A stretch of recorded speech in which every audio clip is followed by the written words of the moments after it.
Okay, let's head in.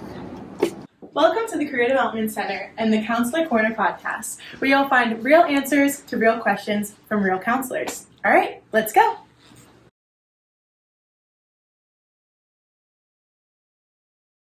Okay, welcome, Ashton. Hi, my name is Kate. What are your biggest concerns or anxieties? A year and a half away from needing to have a job in place. I'm not going to find a career that's a good fit. Taking responsibility for your own career. On top of even getting a job, I'm worried that I won't be able to find one at all. It's not just what you know, it's also who you know. Yes.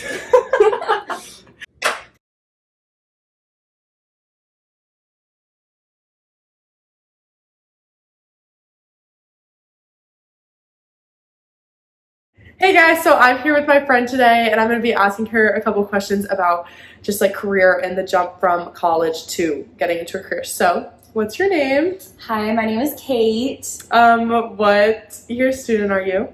I am a sophomore. Okay, nice. And then what's your major? I'm a communication major. Okay, are you part of like any clubs or organizations? I am a member of the Student Alumni Association, and I'm also in Sigma Kappa sorority. Okay, welcome, Ashton. Thank you so much for being here. Thank you for having me. Thank you for entering our podcast. Can you tell me a little bit about yourself? Yeah, sure. My name is Ashton Poplaski, two-time alumni of NC State. Was in English in undergrad, and then college counseling and student development for my master's program. And I landed a spot here at the Career Development Center as a career counselor. Awesome. I liaise with the College of Chass, Okay. College of Humanities and Social Sciences. Yeah, super excited to be here. Awesome. Well, thank you so much for coming. We just have a few questions we're going to ask you today, and then feel free to answer however you'd like, and we'll dive into them. Yeah, sounds good. Kate, so when you think about graduating and entering the professional world, what are your biggest concerns or anxieties? My biggest concerns or anxieties about the professional world, my biggest one is probably that I'm not going to find a career that's a good fit. Not necessarily that it's my dream career out of college, because I know that's not realistic, Yeah. but more along the lines of find a job and have it just not work out for me, like skill set wise or environment wise. I mean, on top of even getting a job, I'm worried that I won't be able to find one at all because of just like how rocky the job market can be for post-grad. But yeah, I think the biggest one would be like finding a good fit, even if it's not like the most perfect possible. That makes job sense. out there. Most common questions that we get, simple answered questions are resume cover letters, any kind of documents questions, personal statements for grad school, any kind of how do I prepare my documents to apply for internships, to apply for jobs. Those are probably the most common. We often, though, get more complicated questions, right? Like, what job opportunities does my major provide me with? How do I get started? Where do I look for jobs? How do I talk to people to find out about jobs? Networking questions. So really anything and everything regarding career, we've probably been asked it.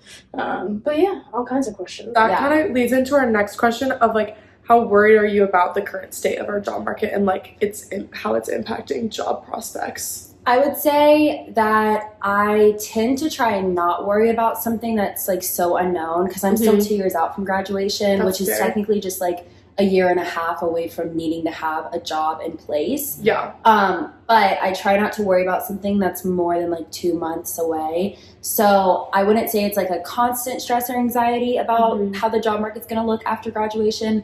But just knowing from like my sister who just recently graduated and her experience and some of her friends, I know that it's not like an easy road, and then it's like you give yourself a month, it's probably going to take 3. That sort of thing. Just like timing, and making sure having that's to like all right. plan way before you graduate. Yes. And such. Yeah. But What advice do you have for someone trying to find the job, as the job market and real world can be kind of scary for students? Yeah, for sure. The job market right now is crazy scary and tough, overinflated, with everything going on politically as well.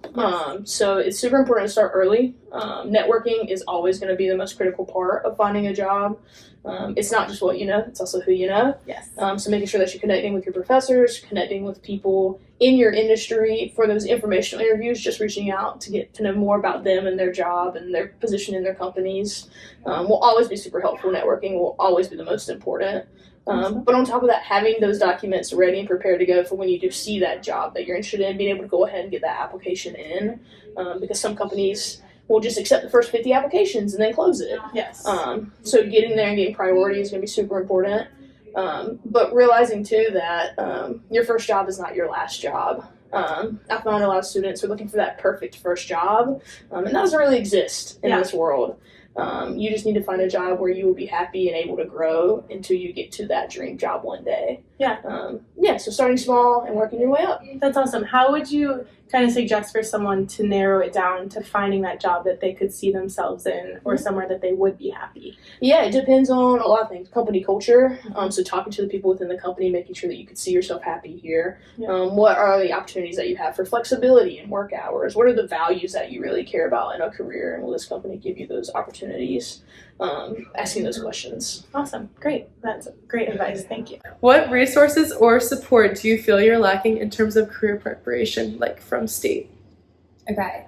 So from state specifically, especially with like the communication department and like the CHAS college, I would say that although I know they have job and career fairs, I would say like frequently, maybe like once a semester. And I do think that's a good resource in that they've like done enough in that area.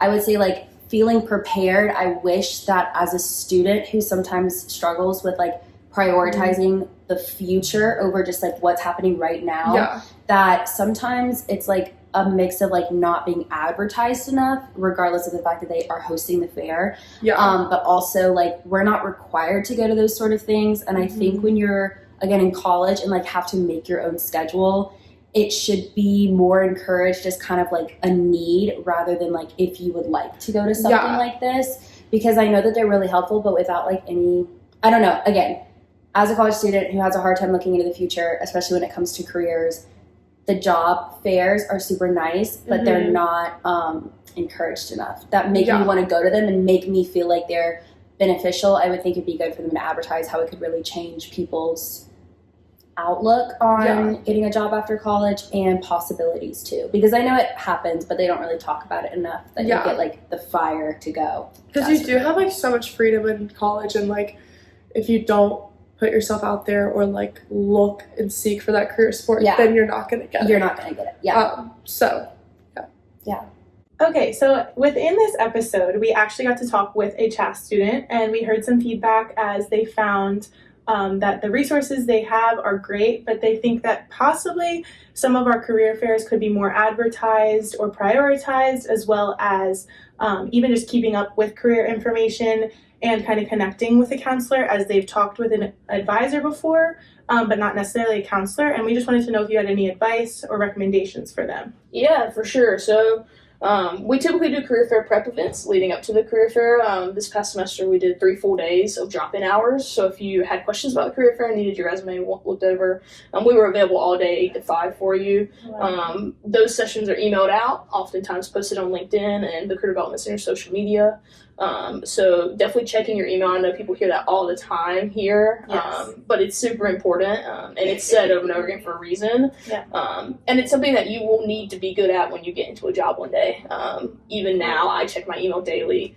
It's just a super important skill to build, and this is the perfect way to build it, is staying updated on what events are coming through to your inbox and your email. So that would be my first recommendation. Check your email. Yeah, check your email, because it'll 9 times out of 10 the events will be there.